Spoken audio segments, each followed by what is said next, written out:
Okay, I'm here with my good friend Jeff. He's in the process of remodeling a big apartment complex here in Salt Lake City, Utah. What we've got here is we've got our drawing that we took from the apartment to lay out our first countertop there. And so we're just going to go through step by step here of what we're going to do to lay the countertop out on a board here. What we've got is we've just got a 4x8 sheet of Simpson board or HDO, which you can get at any sort of a lumber store or a Home Depot or a place like that. What we're going to do here, it's really nice with a sheet like this, it's got nice square edges, is we're just going to measure off of it. What we've got is a 93 1/8 inches long by 24 3/4 wide. So we're just going to start out by doing the width.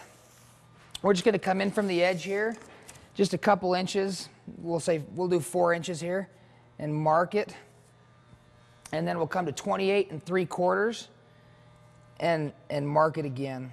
The reason why I came in 4 inches here on the edge is we're going to have a 3/4 inch piece of Simpson board here, followed back by a 2-inch piece of foam. So it's important that you leave at least 3 to 4 inches so you're not hanging off the end of the board. Okay, we're going to go ahead and take our straight edge and just connect the dots here real quick and create our line. So what we've got here is Jeff has gone ahead and stuck down just a piece of double-sided tape for us on this foam.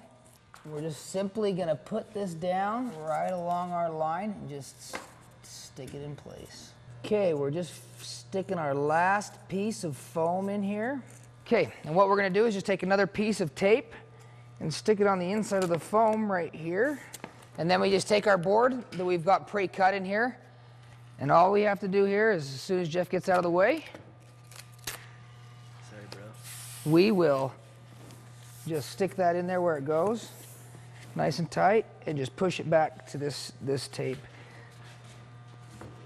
And that will hold our board in there nice and tight and square. Okay, what we've done here is we just took a piece of 2-inch thick foam, which is the same width as what our countertop is, and cut a template out for our sink. What we did on this one is we just traced the sink onto a piece of foam and shrunk it down 1 1/8 inches. The reason why we did that is because in this instance they want the countertop to hang over about 1/8 of an inch past the edge of the sink. So when they wipe across it, the stuff will go right inside their sink. So what we did is we just measured that, shrunk it down, and that gives us our template so that we can use that to put in this countertop mold and block it out. Now, one thing that you've got to do when you do an undermount sink that's different than an overmount sink. If we were doing an overmount sink, you just put this foam in just how it is with a rough edge. Now, with an undermount sink, you can do that, but it's going to cause you a lot of work later sanding down those edges. So what I prefer to do is just take some Scotch tape like this and just go ahead and tape that around the edges so that you got a nice smooth edge around your sink so that when you pull it out, you don't have to do a lot of extra sanding. Okay, now what we're going to do is just take and measure this. We've got exactly 29 inches. So what we'll do is cut that in half, which will be 14 1/2 inches, and we'll pull that off of our center point.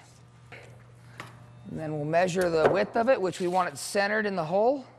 So we are at 15 3/4, which would put us at 7 7/8.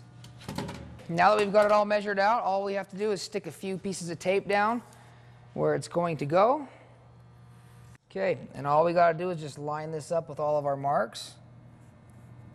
Okay, and before we push it down too tight, we'll just double check to make sure we are equal on both sides.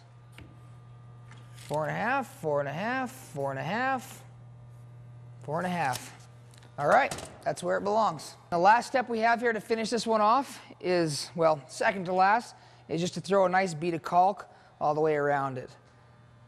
The last step in this is we're just going to coat it with a thin layer of mold release, which you can use several kinds, but the easiest and most accessible is WD-40. So you just spray it in lightly, take a nice clean rag, and go through and wipe the whole mold out. And that will finish up the layout part of the layout step of our program, and we'll move on next to mixing.